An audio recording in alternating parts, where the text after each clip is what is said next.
Good morning, Stampers. Welcome to Learning with Friends. I am Pat Fairless from Fairless Stamp and Flair, and I'm so glad you're here. If this is the first time you found me here on YouTube, welcome, or maybe you found me on Facebook. I'm glad you found me, and I hope you'll enjoy the video. We're going to do a technique today called Faux Tile Backsplash.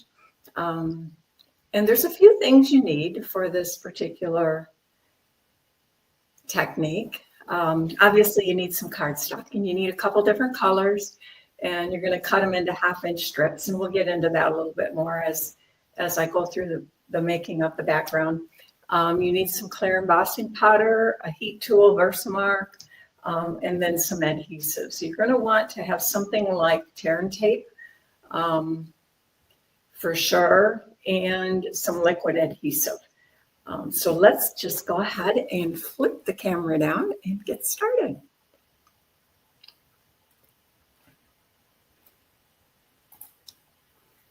All right.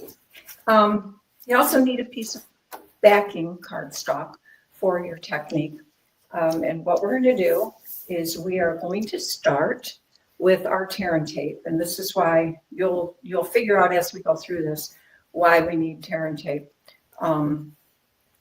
Or something similar. It doesn't have to be tear and tape, so to speak. But whichever way you decide you want your card, if you're going to make your card portrait version, then you're going to put your first piece of tear and tape across the top. If you want it landscape, then you're going to put your first piece across the long side. So determine that first, which you want. And this backing should be fairly close to your finished size. We will trim it down just to kind of even up things that hang off the edge a bit. But you're going to want it fairly close because you do not want to trim too much of your tear and tape away, because this is what's going to hold your tiles on here. So you're going to lay this close across the top, and I am just going to snip it off.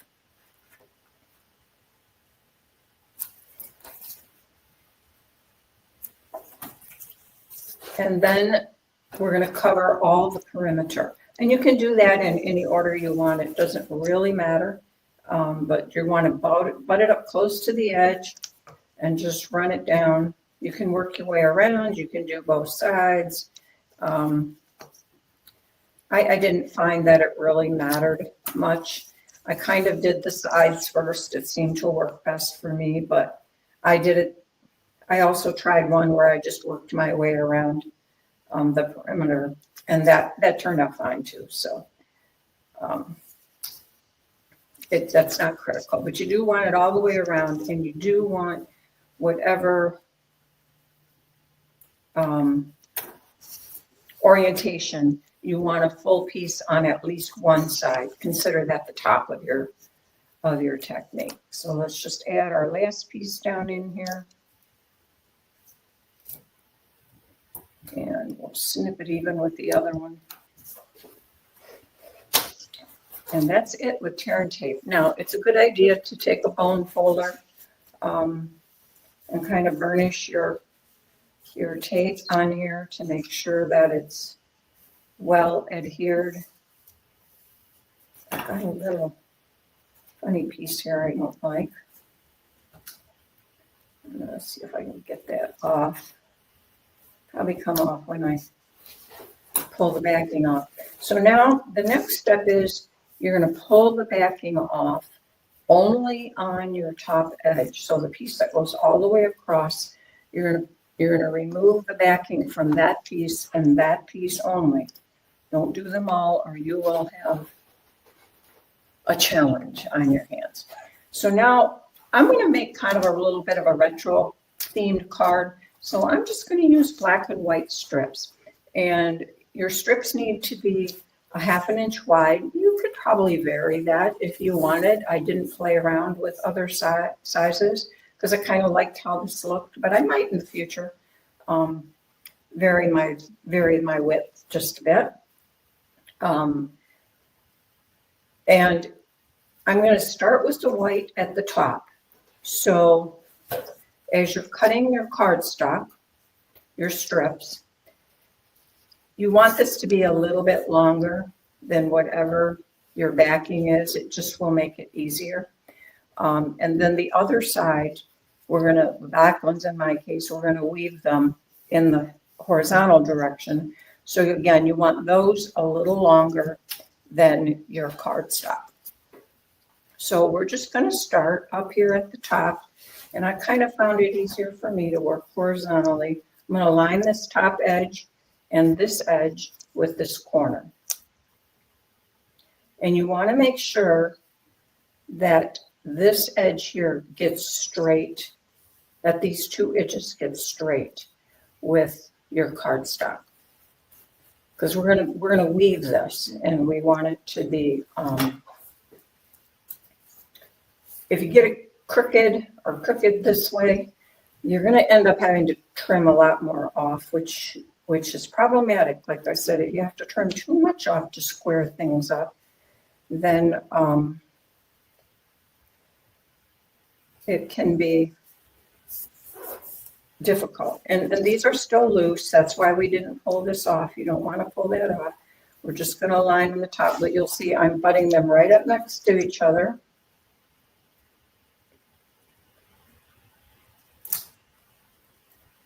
No gaps. And the reason I'm making it straight is so that I'm lining it up here because I don't want to start cocking it. I've got a little goober on here. Okay, and we're just going to cover this complete piece.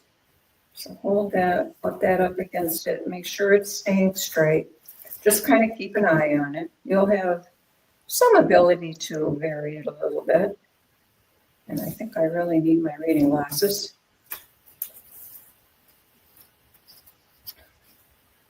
I have to be somewhere shortly after this video this morning. So I have my contacts in, and when I have my contacts in, I need some reading glasses sometimes over the top of them. My cut edges were kind of rolled up. When you figure out how many of these, I just cut several. Now start to watch that it's straight to this side too, because again, like I said, we have room to move these because these are not adhered. So I'm just kind of flattening out my edge. And my backing, I made it 5 1/4 by 4, kind of our standard backing size. So now we're going to give these a good burnish across the top. And that's all I need. So rather than tell you how many of these you need, for mine, I did 8 for a 5 1/4 by 4. But if your piece is smaller or larger, you'll need more. They're just a 1/2 inch, so it's easy to figure out how many you need. And obviously, if you need more as you go through the process, just cut some more. So now we're just going to weave this, just like a basket weave technique. I went top, under, and now here I am going to grab my reading glasses. And I'm going to get down a little bit closer here because we want to push this up tightly to the top. And here also, you want to make sure you get this straight. So your grid paper really does come in handy. Like you can see here, I have it lined across the grid. This is equal, but this is not. So this side needs to come up. And you're just going to work it up kind of slowly because you don't want to push too hard and mess up your paper. It is helpful that it's longer because if I did like push here too hard with my nail and made a dent, I could just slide it, right? And now we're going to repeat this all the way down. At this point, this technique is just basket weave. I know I have someone that is a basket weaver aficionado. So Sherry, if you're watching and you have better ideas on how to do this, help us out. Leave us a comment.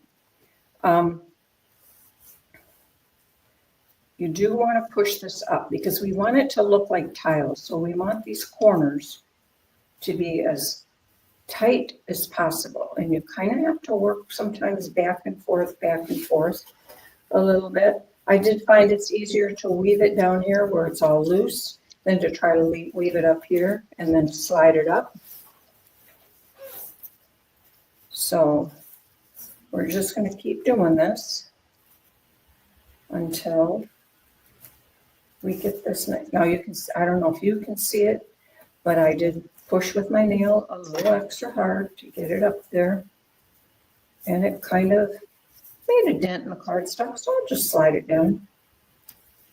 It's, when we get done with the full technique, you're probably not going to see it anyway. That's just my problem with the perfectionist that I tend to be.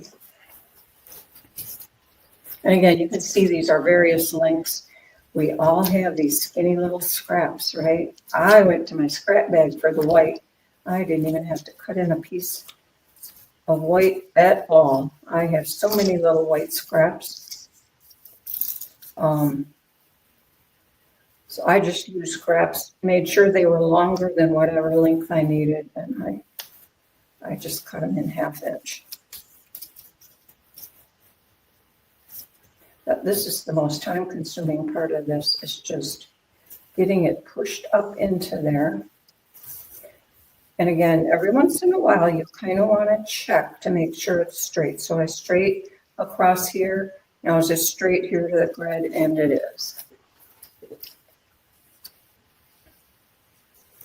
So we will keep weaving this until everything's covered.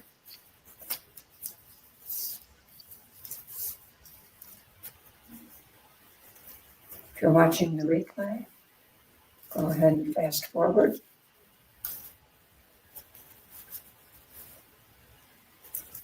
I liked these when they were longer because it helps me push them up a little bit, it seems like.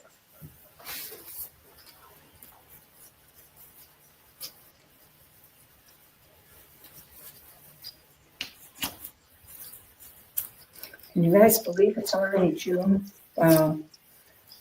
Summer is going to go way, way, way too fast. May went fast. May just flew by. And I don't know about where you're from, but here in Michigan, May was rather cool. The last couple weeks of May, we had lots of rain and 40s, 50s. It was a warm day when it hit 60. But it's warmed up, so that's good. Those of us on the lake, we like it a little bit warmer when you're out on the water.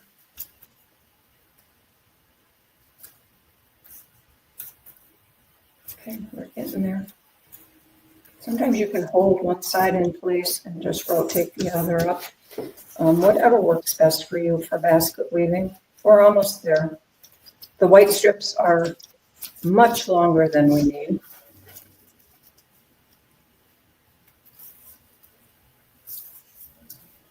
Like I said, I could cut them off, but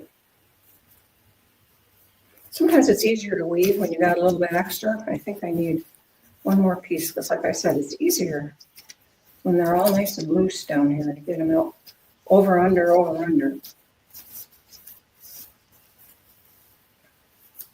And then we'll check how close we are to the bottom of our backing. All right, so I am still about 1/8 of an inch off, and since I want to make sure, I'm going to put one more piece. We will definitely be trimming it down, but I want to make sure that that tear and tape there along the bottom, I get it caught with my lowest piece.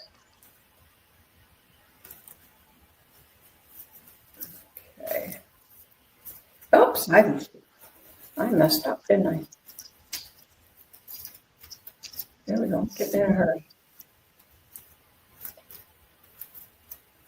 Yeah, I've been not paying attention. Okay, there we go. So now I'm just going to cut off some of the excess and then I'll show you what we do next here. We will trim this with our trimmer. And you can go to the back and use your cardstock as a guide for your actual trimming.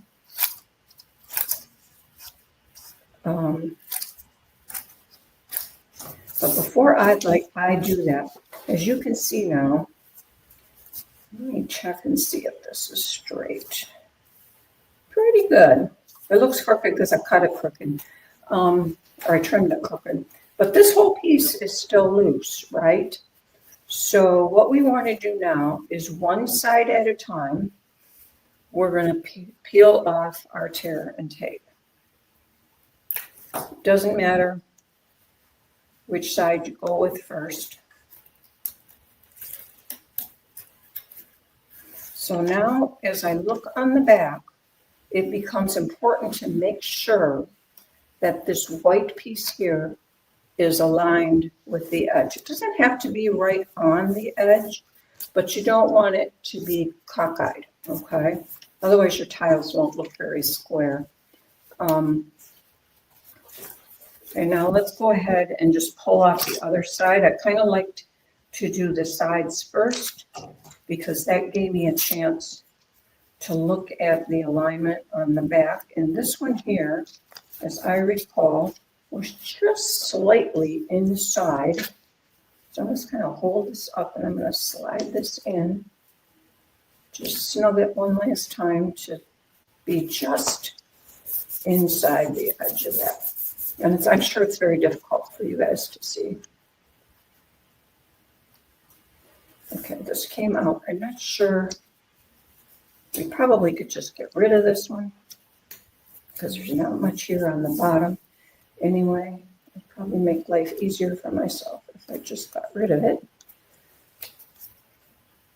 Because, yeah, let's just get rid of it. You can see I've got just, can you see? I've got just a, oh man, probably not even a 1/16 of an inch of my black piece, my last piece overlapping. So let's just get rid of it. We'll trim it down that much anyway as we even things out. So let's take off our last piece of tear and tape, if I can get my little pokey thing under there. There we go. Pokey thing. That's a technical name for the take your pick tool. A pokey thing. Now you got to remember this is, it's adhered down at the edges, so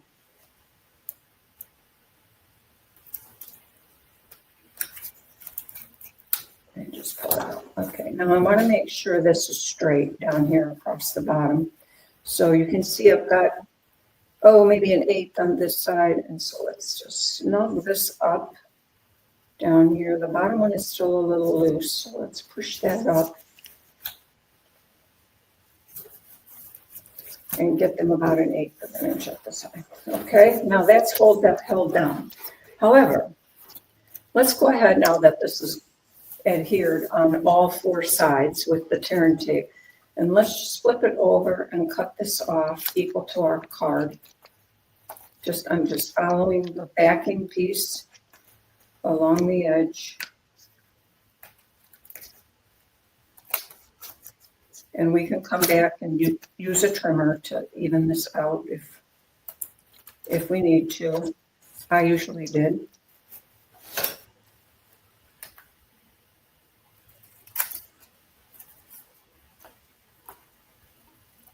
So this doesn't have to be perfect because, like I said, I like to come back with my trimmer to just straighten out the edges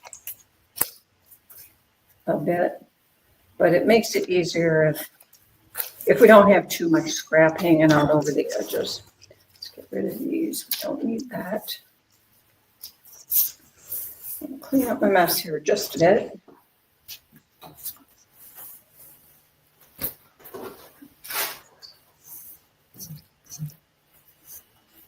Okay. So Now, we can see that we have some of these where these ends obviously didn't get down because they're on top of the cardstock, so they're not adhered. So we're just going to take our liquid adhesive, and on those that are on top, we're just going to carefully lift and add a little adhesive under there and press down. Now, I kind of like to do this on my silicone mat just so I get less stuff sticky on my paper. So I'm just putting a little bit of adhesive under each of these. I don't know if you can see as I lift it up. I'm just scribbling a little bit under there and hold it down. And now we'll do this all the way around. The only place that's fully adhered is on the top where we had that piece of turn tape. So all those white ends up there are adhered to that turn tape.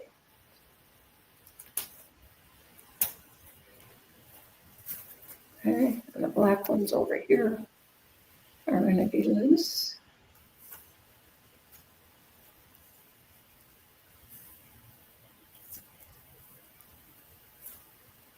This is why you need some kind of liquid adhesive,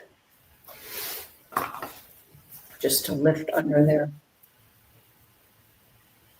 And I'm gonna flip it over and just kind of give it a little bit of a burnish. Now, we're almost done, but this is the time, if you want to trim this down to whatever your finished size is, now is the time to do it. So I honestly, for this card, oh man.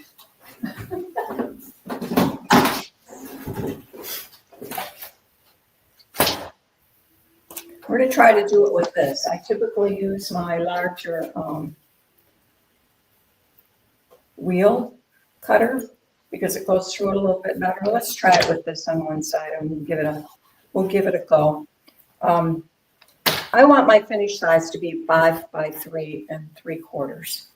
And right now it is 4 1/4 by 4. So the best thing here is, because I don't want to cut a whole 1/4 inch off from one side because I'm going to lose all of that turn tape that I have, right? So kind of work it in bits. And I'd say just take 1/8 of an inch at a time. And let's see if this will cut through this number of layers. Oh, it did. Okay, your top should be straight, but once you get a straight side, then use that side to work your way around. So I will take a little off the top probably as well. So I'm taking 1/8 of an inch on all sides. And this is thick because there's lots of layers. And so I did one side and I want this to be 3 3/4. So this should get me to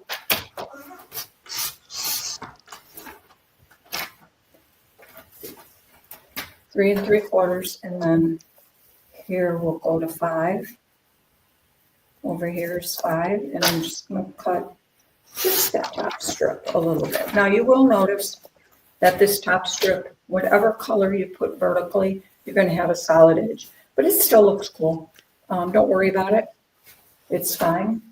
I would not recommend cutting down further because remember that none of this is going to be adhered because you've got that turn tape on the top. So the next step we're going to do is we are going to emboss this with clear embossing powder. And to do that, bring this back.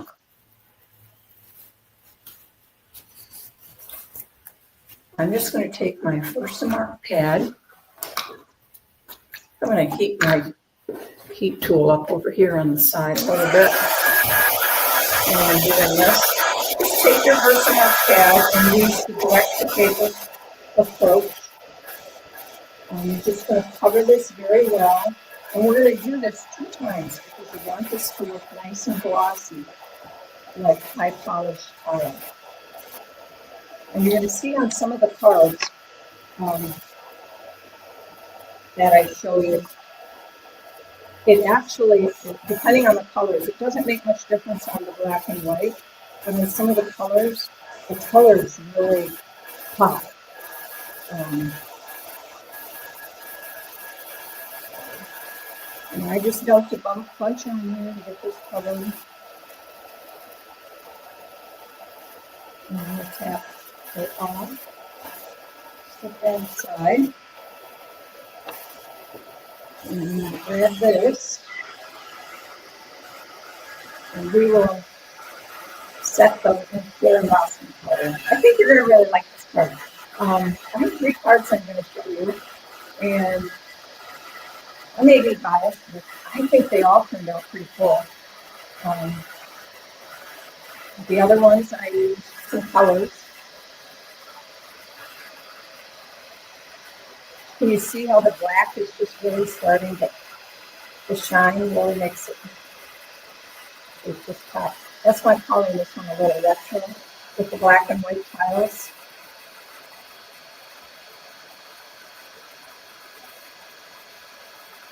And as we're doing this, hopefully you can hear me. I feel like I'm yelling. The thing I learned between my first one and this one, which is now my 4th one, how important it is to take the time to make sure these are straight. My first one I didn't. I had kind of at an angle. And it ended up working all right, but I had to cut a lot more off to make it square. Because you want your tiles square. They could be rectangle, that's what I'm saying. If you use different sizes, you make your vertical strips versus your horizontal strips different widths.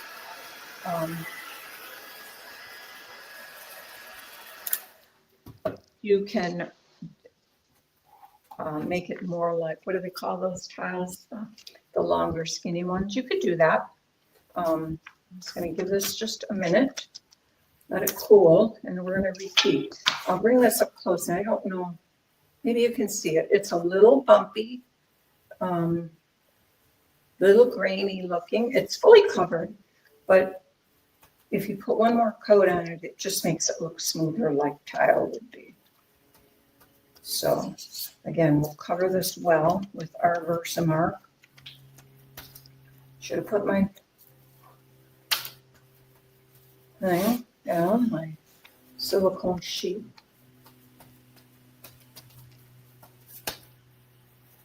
I'm pushing fairly hard because I do want it to get down into those little grooves between the strips.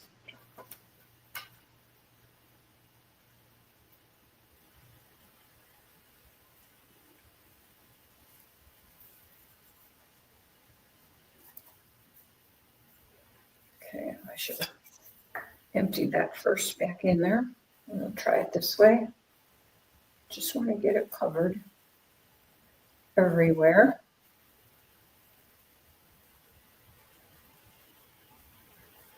And we can pick some up if we want.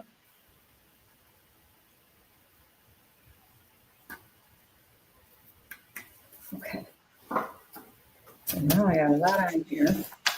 So I am going to move that and dump that back in there. It's still gritty. I love eating embossing, but I don't like the gritty after. I don't know. I think it's a personal issue. All right. So now we're going to heat this one more time.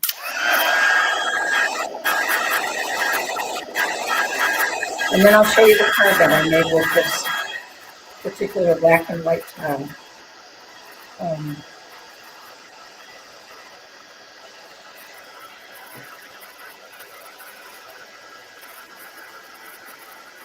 And we'll show you 2 others as well. The second coat, for some reason, seems to emboss a little bit quicker. I don't know if it's because my heat tool is hotter, maybe. Well, I don't know if a second coat just goes faster. I'm not sure. Can you see how shiny this is getting though? It's really cool. And again, this is called Faux Tile Backsplash. I'm not sure why they call it a backsplash. I guess it could be a backsplash on the kitchen counter. But it could also be a floor, right?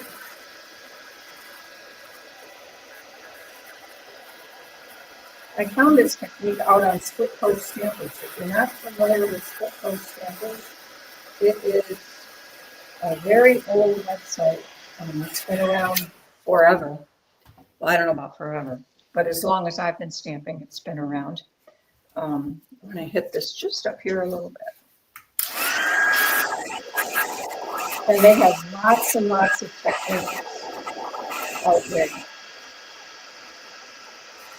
And I found this one out there. Now, I think I've done one before when we did some basket weaving to make a background, but it didn't include the embossing. And I just really thought the embossing, see how shiny that is? Isn't that pretty? I love it. I was like so excited after I made my first one. And here's the card, the finished card that I made. This is made with the Cauliflower Celebrations stamp set. This is it's a bundle, actually, if it dies. And a stamp set, some great sentiments. If you're like me, oftentimes you're a little late on your birthday cards. There's a belated birthday one in here, which is what I used. So this one die here actually makes a folded flower. So you can put a little message on the inside. Now I cut a separate piece so it was white. I sandwiched my stem between the white and the back of the lemon lolly, which is adhered down. The stamp set is from there, as is this one. I'm sorry I missed your special day. Let's extend the celebrations. So I thought that turned out really cute. I put some, what is this called? I forget. Bouquet DSP on there. That is actually not lemon lolly. It is Daffodil Delight, but it's fine. Works good with it, I thought.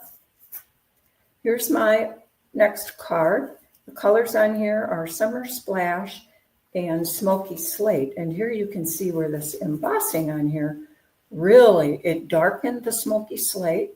Because at first I was like, oh, I'm not sure. My color coach, which you can see all my color coaches hanging behind me. Maybe you can. Said Summer Splash and Smoky Slate went together. So I'm like, okay, let's do that. But it looked so much better after I embossed it, I'll be honest. It darkened the Smoky Slate and it darkened the Summer Splash. So this stamp is from the Along These Lines stamp set. This was one of the gifts we received at Onstage. And when I got it, I thought, oh, it looks really versatile. And I've been using it actually quite a bit. I think the only thing I haven't used yet is the bicycle, probably these swordfish and the tigers. So I'm going to figure out something to do with those. The sentiment, there's no sentiments in that stamp set. So this is from Unbounded Love. And the little die cut is from there also. These are also from Unbounded Love. So it's another birthday card. And then my last one I'm going to show you. This was actually the first one I made. This is made with Storybook Friends, and it's a baby card.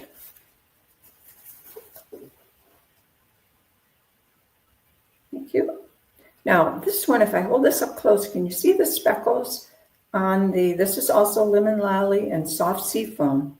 And again, it did deepen that just a little bit. You can tell it deepens the colors, the embossing powder does, just a bit. This was a really, really old stamp set I have. I don't even remember what it's called. It's a wood one. That's how old it is. But I like the saying, "A baby is God's opinion that the world should go on," and it's a quote from Carl Sandburg.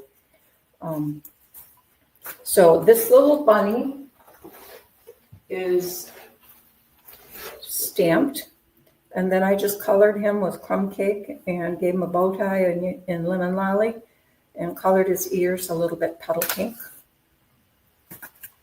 Used one of the frames from this for his backing and set him in the Carrot Patch, which is this stamp set down here. You can see it a little bit better here on the envelope.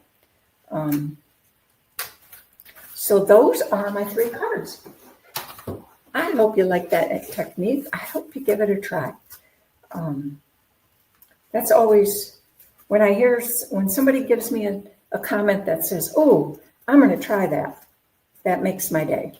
So don't tell me you're going to try it if you're not going to try it, though.